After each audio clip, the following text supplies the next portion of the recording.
Welcome to the Professionalist Real Estate Investing Podcast with your host, Tony Jacobs.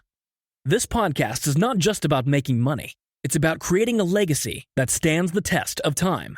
From analyzing market trends to mastering negotiation skills, we will leave no stone unturned as we guide you through different stages of real estate investing. We will bring on industry leaders and share stories from the good, the bad, and the downright ugly. So now, it's time to level up your real estate game. And there's no better way to do it than right here with us at the Professionalist Real Estate Investing Podcast.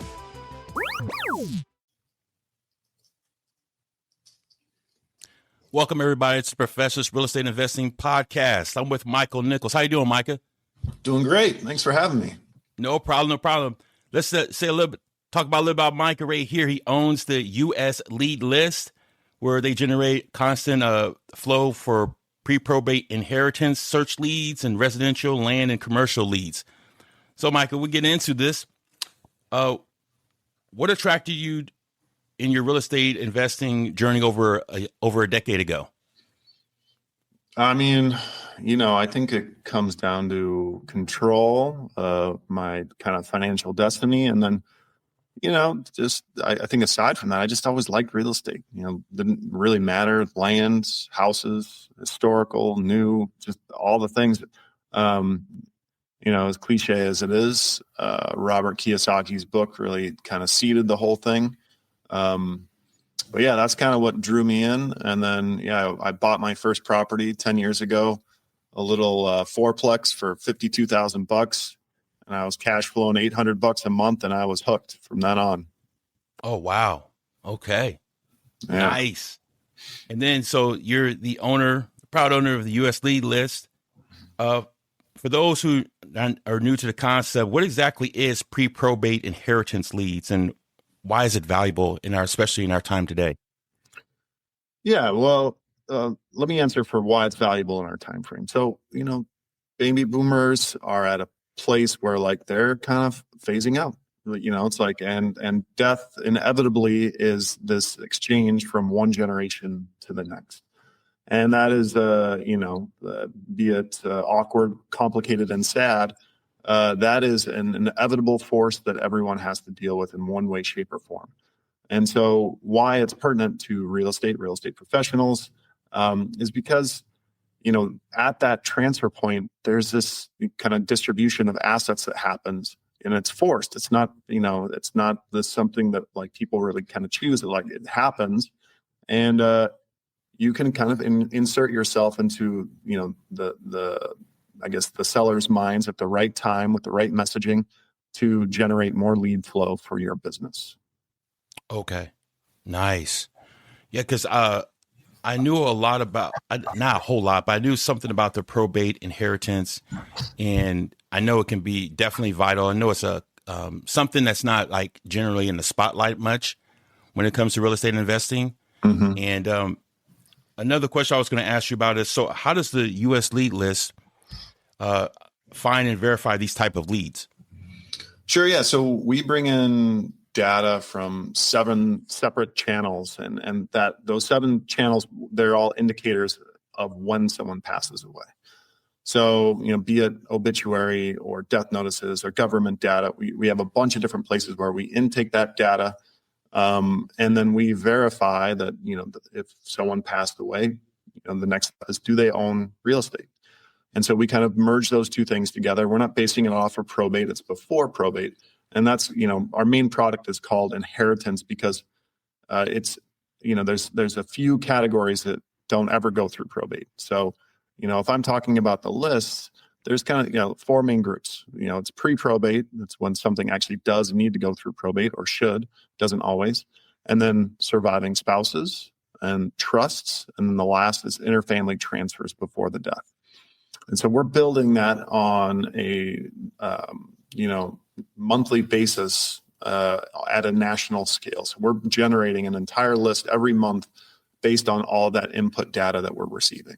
And so, we've got, we spend a lot of money on data to kind of line up all these points and give our customers, the best, most relevant information on this specific niche.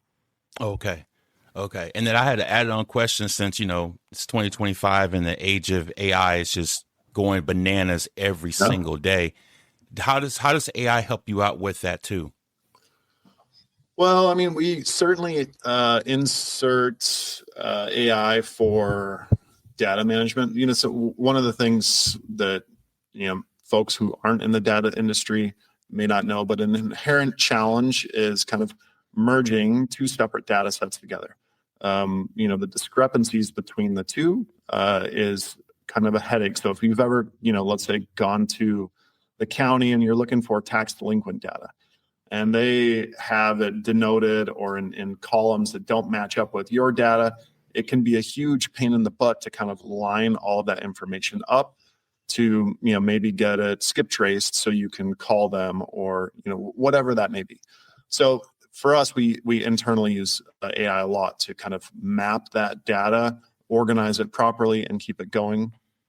But I mean, it's funny. It's like, AI is evolving way faster than I think my little brain can comprehend. And so, that said, like, there's always iteration jumps. It's like, right now, we're using AI kind of, almost agents to, do a lot of the legwork back and forth between, sellers and acquisition, and they're kind of building up, that relationship, and then ultimately pushing it to a real person once it gets to a conversational point when they're like, hey, I'm ready to do something. I'm ready to set an appointment, whatever it may be. So, AI, it's really, the bottleneck is our creativity to figure out ways to use it. It's hard to enumerate on all the possible scenarios. Exactly. Especially, like I said, nowadays, because trust me, like your brain, my brain, I mean, there's just so much information, and it's useful, especially when it comes to investing in all different facets of the niche. Another thing a question I want to ask you, when it comes to this, what are some of the biggest misconceptions for investors who've been working with inheritance, inheritance sellers? Yeah, I mean, so one of the things that I try and have people understand is, like, usually folks who are just starting out, who haven't really cut their teeth yet on kind of direct to seller marketing, usually probate isn't the best place to start.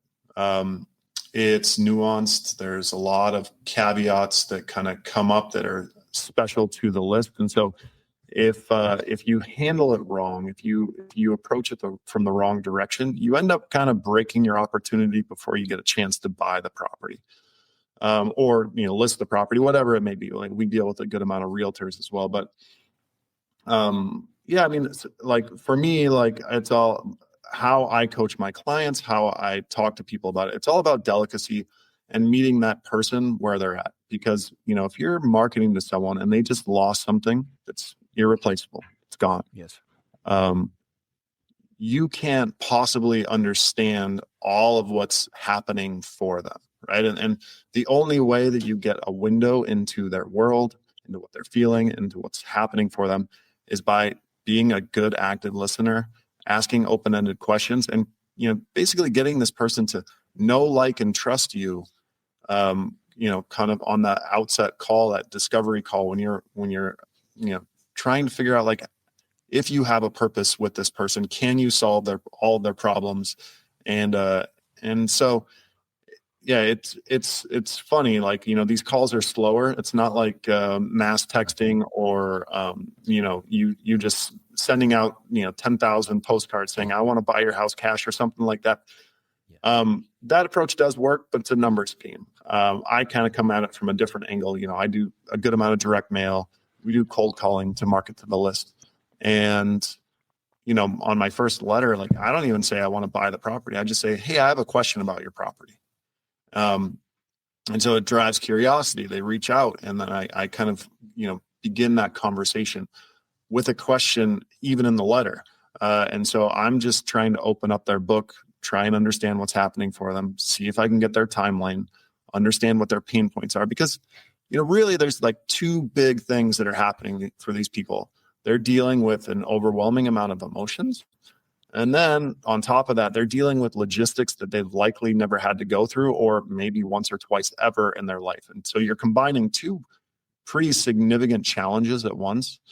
And so you kind of have to help them wade through it. Sometimes you end up being an active, sometimes almost like a counselor in a way to like, help them see what can happen if it can work out. Most of the time, especially with spouses, the most common response I get is, I just don't know what to do. Yes. They're just shell shocked. And that's fine. It's like, they don't know what to do. They're being honest. It's like, okay, great. Well, I'm here. I basically, I guess work to deliver value and show up where you can. Because, people remember when you lend a helpful hand, like they do. And for me, like, that's kind of, all of, again, how I coach. I use this data. I run a local investing company in the kind of Madison, Wisconsin greater metropolitan area. And so, I wear two hats. I run US Lead List, but I also invest full-time myself. And so I'm active. I'm working these. I'm developing strategies. I'm always trying to learn more. I'm trying to make it better, trying to get a higher ROI on what I'm doing in my marketing to be more relevant. And this is, kind of that servant heart, showing up and helping people has been the best way that I've found, one, to feel good about myself at the end of the day. When I put my head on my pillow, I sleep well at night. And then two, it just ends up making me more money. People like working with people who they trust, who they're confident in what they're saying. And that distinction, it's small, but it makes all the difference for the message that you're delivering to that person in that kind of crazy circumstance they're in. You got great points right there, because I was going to ask like what the process is, but you actually explained it. Being compassionate with that person, listening to that person. Listening is the key. I always tell people, listen to what they're going through. The time period that they're going through right there it's devastating. I mean, and like you say, they don't know what to do. But when somebody lends out a helping hand, and I love the way that you approach it, because the way you approach it and you're sensitive to their needs, it goes a long ways. And people remember that. That's that human kindness that it can never be replaced, because they'll always remember, like, I could trust this person because in my time of need, he helped me. So I love the way you go about doing that on a regular basis. And then the next question I had to ask, because this is key also with the time period we are, how important do you think, because you elaborate a little bit on it, about the direct mail, cold calling, how important is that still nowadays? Because I'll get you a little story where I was helping out a client, and there's a lot of pre-foreclosed homes and foreclosed homes here in the state of California. Mm-hmm. And it was down in Orange County, Southern California. And I told the client how to go about, they wanted to write a letter in a compassionate way. So I helped them go about doing it, but there was no response. But how do you view a lot of like the direct mailing, the cold calling? How effective is it still nowadays? I mean, from what I've seen, like the cold calling is a grind. Direct mail is expensive. Buying media, doing, PPC, SEO, social media marketing. Every one of those tactics has its upside and its downside. And what I feel like, personally in my own businesses, I mostly do cold calling and I mostly do direct mail. I don't do a lot on the digital side. And that is changing. Like, we're incorporating more as we keep on scaling. But personally, if you're doing direct mail right, if you're connecting, like, there, you will get traction, but it is like anything else, right? It's like, if you look on your PPC campaign, you got, how many views you got how many clicks you got how many form fills you got. And it's the same thing with direct mail. It's a numbers game. Like, people just need to scale that operation, so on a monthly basis, depending, we're sending, probably, I would guess, like 3,000-4,000 letters a month. And, so like that works. We just, closed on one last week from that. I got, a couple in the funnel that should be contracts, before the end of the week. Like it absolutely still works on the direct mail side. Cold call, same thing. It's a numbers game. I don't cold call myself. I outsource that. I am not patient enough to sit there and dial or, with the headset on. Like, that's not my game. I don't have time for that. But you find a good partner to outsource that to. And, basically you're just getting hand raisers. Hey, yeah, I want to sell. And, we just got a contract on a 3-unit we purchased, let's see, in downtown Madison.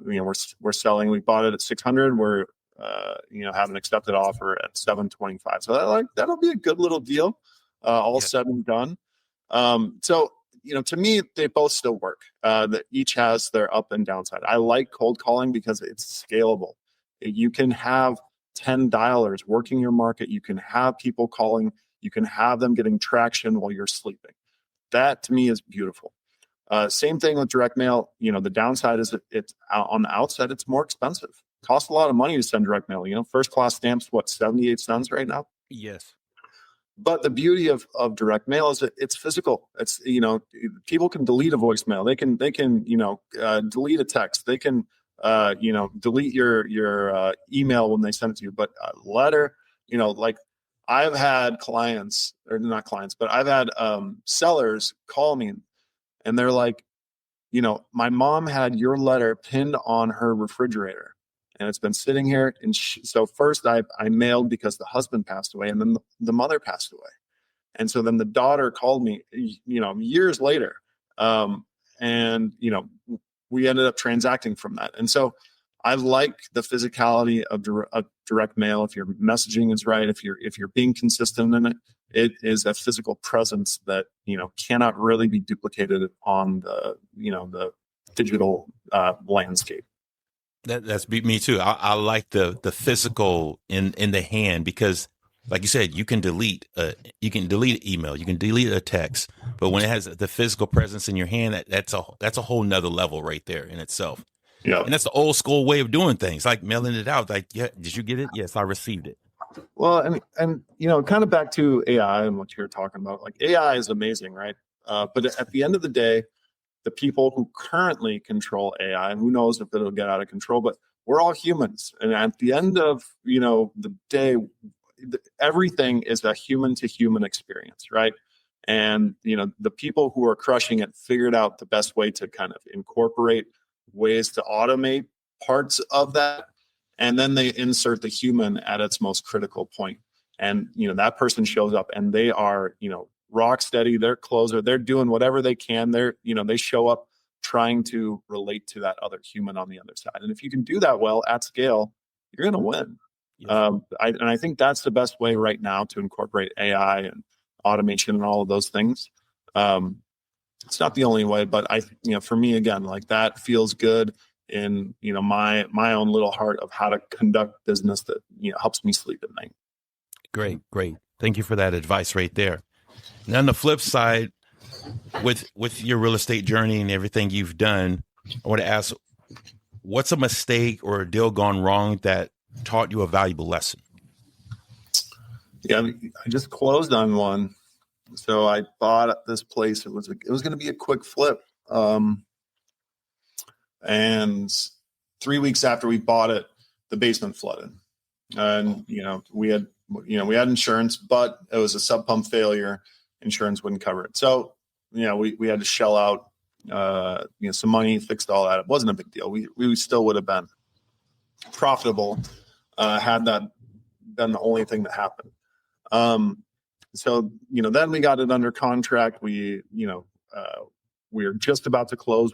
And the sellers were doing their final walkthrough, and a plastic piece on the toilet on the second floor ruptured, and water was cascading down in this house for a week and a half, 2 weeks, something like that. Goodness. And so, everything was set to go. We were going to close. We were all done. It was good. It was gravy. We were going to make money. And then this happened. And so we're like, pardon pardon my verbiage, but oh shit, like Right, exactly. crazy. So we're like, all right, well, we canceled the contract. We did all the logistics around that, and we went to file an insurance claim. And one of my partners bought term insurance for this property. So we had a specific amount of time, and our term expired 4 days before this happened. And so we're sitting on this property. We didn't have insurance on it. Flooded. There was no way to, make it work. We weren't going to, do insurance fraud. We weren't playing that game. Yeah. And so we just closed on it. And, at the end of that whole story, we ended up losing, it was $110K on that one. So a big kick in the teeth, right? It's like, and honestly, first deal I've ever lost money on real estate. I've had a pretty good track record thus far.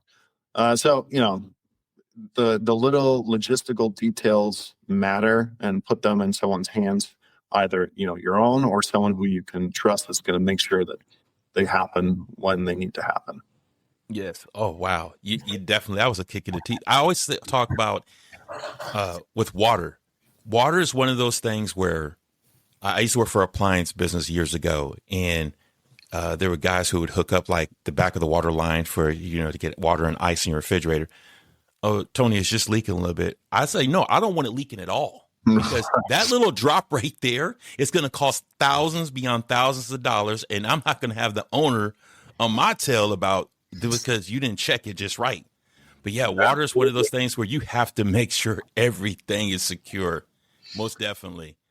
Well, I feel that. I wish I would have. I would have heard you say that. A couple months ago. I'd have been useful. Anyway, yeah, that was a rough one. Otherwise, I think it's like any business. There's risks in everything that we do. The way that you position and think about, how you're doing real estate. For me, the most helpful bit of advice I got is like, I always make money when I buy the property. I'm not hoping something great will happen. I'm not hoping that, the dominoes will fall my way. I know in one way, shape, or form that I'm going to make money on this transaction by one of my multiple exits that I have, that I know that I can take to monetize the property. And that's kept me pretty safe so far, except for that flooded house twice. But that was a great lesson to learn. It was a one-shot deal. You're never going to happen to do that again. Absolutely, never again. Yep, yeah. You feel that pain and the loss, and yeah, it reminds you frequently. It instills as a memory. Yes, it does. And then another question I would ask: what market trends do you see right now that make inheritance or probate leads especially timely now in our period of time? Stay with us. We'll be right back. In the fast-paced world of real estate, success hinges on information. Introducing PropStream, your all-in-one real estate solution. Find properties, analyze markets, and generate leads effortlessly. With PropStream, you're always one step ahead. Access it anytime, anywhere, and watch your business thrive. Don't miss out on the future of real estate. Get started with PropStream today. Visit trial.propstreampro.com/Tony Jacobs for a 7-day free trial and revolutionize your real estate game. PropStream, your key to real estate success. Don't wait. Start now. I mean, I don't think that it's changed per se. I think they're always timely. It's a consistent, it's evergreen. It's something that's always going to be around while there's humans around. But I think there's some, macroeconomics that play into it to a degree. Right now it's a tough time in the market. Interest rates are still high. There's, way more sellers than buyers, kind of historical highs on that side.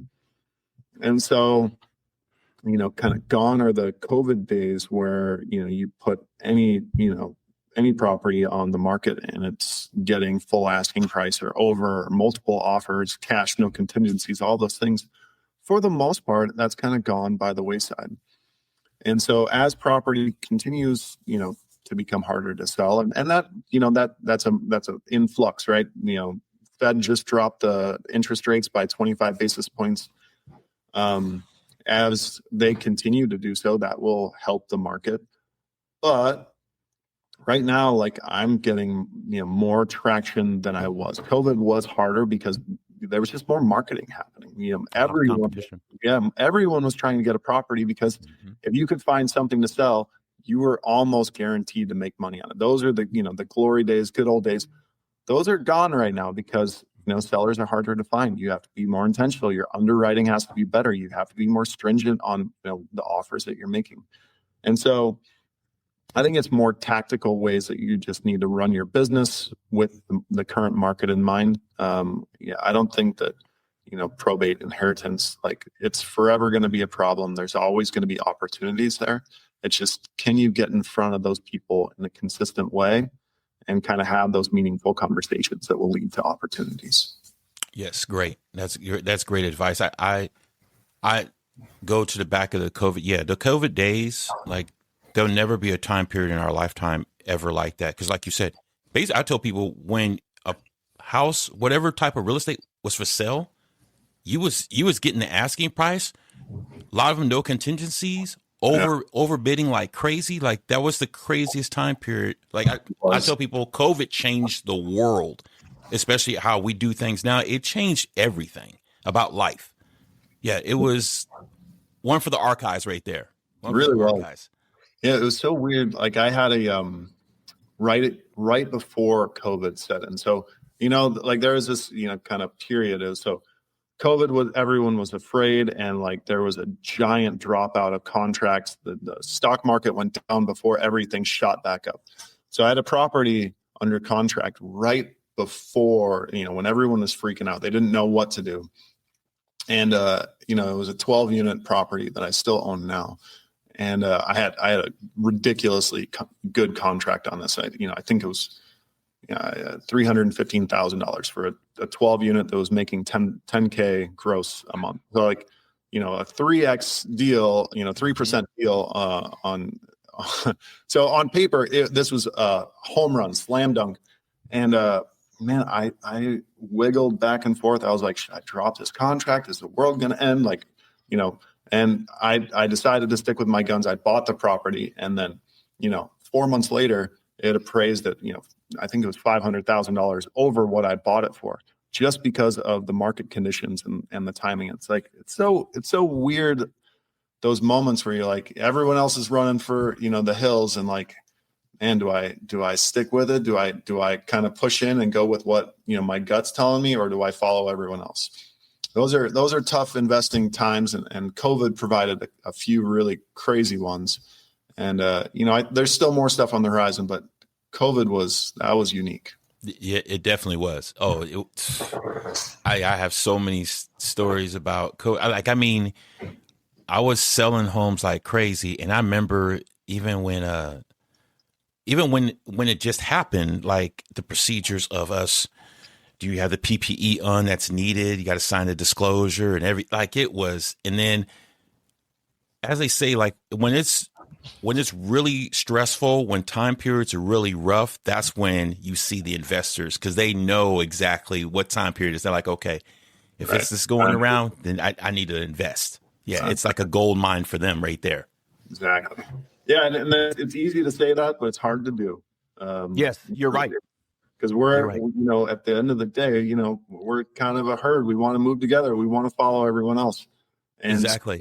To turn your back and be like, no, I think this is right. Yeah. And be the sole, person out there kind of bidding that. Yeah, it's a challenging thing to kind of bear. Yes, it is. Yeah. Okay. So if you started today, how would you begin building a business around inheritance leads if you had started just today? Yeah, I guess it depends. Like I was kind of saying earlier, it's a harder niche for folks who are just literally beginning, right? So much of it has to do with conversational tone. Like you need to be able to consistently connect with sellers on a personal level. So your rapport building needs to be, better than average. Your empathy skills need to be pretty sharp. Your listening skills, you're not sitting there watching a football game and taking this call at the same time. Like you need to be tuned into this person, really focusing on, trying to understand what it is that's happening for them. But so, let's say you've got all that. You're like, oh no, Micah, that's great. I check all those boxes. Then I would say, like, you could gather the data yourself. You could look at obits, you could work probates, you could kind of go down that road and, build that data. But if you have, money, you're already successful, you're doing it, you're willing to invest some capital in it, you could work with us and we would basically say, hey, where do you want to be? What's your market? So part of our company and how we sell our data is we only sell each county 3 times. So there's 3 seats in any given county in the US. And once it's sold out, we put you on a waiting list and you're welcome to get that data when it becomes available and you're first in line. But so, you get a seat, you get that data. And, basically, I run through a whole SOP. I have a training where I onboard people, help people understand how and what to do, the important things to look for. And one of the key defining factors is that not all leads are created equal. And I'm sure you recognize this and see this. And, something for me in my own business is that there's this niche in our data. And, it's when someone basically passes away, but they own additional properties. So, let's say a landlord, he passes away or his wife passes away.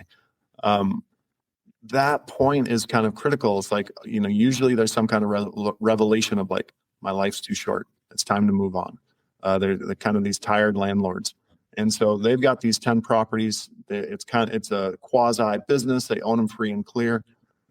Those are my favorite leads. I market to those especially hard. I push into those more because, last year when I looked at my net profit, 60% of my profit came from those people who owned additional properties. So 40% came from the other. But so, knowing how to target the right people, knowing how to have those conversations, basically coming up with a cadence of direct mail, which, again, I can help and show people. And then, having someone who's kind of doing some of that work for you so you can focus on where the money is. And that really is the conversations. Are you a good conversationalist? Can you connect with these people? Can you make them like you? If you can kind of build that tension where like, you can tell, like, you get someone on the phone and, they're hesitant, they're not interested, they're not, and then you say something, something to overcome, like this person's trying to scam me or they're not trustworthy, to, their tone changes. You can hear they're leaning in rather than pulling away. If you can do that on the regular, like the inheritance list is a good place for you to be. That's great. That's great. Well, and I went on your website. It's definitely very, very self-explanatory. It's easy for people to understand. usleadlist.com. And what other ways, Micah, can people get in touch with you? Email's good. We can drop it in the show notes, but Micah at usleadlist.com. I don't check everything. My assistant helps me with that. So happy to chat with folks there. Our website's great. If you fill out a form, a quote, basically we're going to ask you, what areas you're interested in. It'll have you create an account and then, either give us a call or set a booked meeting with one of our salespeople. That's great. Those are probably the 2 best channels, or on social media too. Facebook is really all I use personally. So it's just Micah Nichols, my name, and you should find me. Okay. I'll put that all in the show notes for all the listeners out there. Yes, everybody, this is Micah Nichols, the owner of US Lead List. I love this podcast. There's a lot of things I did not know about the probate inheritance part at all, but now I'm aware now. I'm aware. Well, thank you, Micah. Go ahead. Yeah. Oh, I was going to say, thanks so much for having me, man. Pleasurable, kind of getting to hunker down and talk about the subject. I'm passionate about it. I'm passionate about real estate, and I appreciate you taking the time. Oh, no problem. No problem. I think we might need to do this again for the listeners out there, because you have a lot of great information, a lot of stuff that opened up my mind to a lot of doors when it comes to this. Absolutely. Most definitely. I'm happy to. Yes. All right, then, world. This is it. The Professor's Real Estate Investing Podcast. Like, subscribe, follow, and Everybody have God bless. Micah, thank you so much for being on the show today. Absolutely. All right.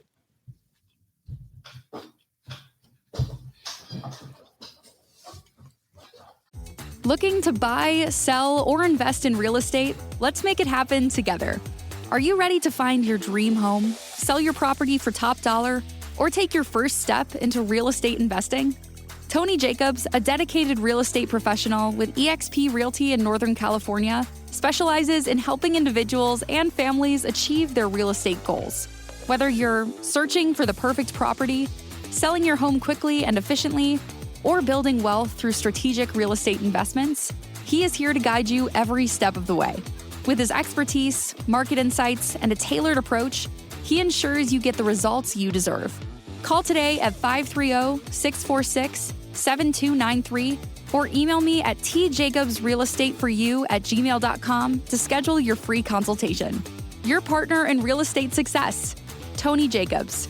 eXp Realty of Northern California Incorporated, DRE number 02110892.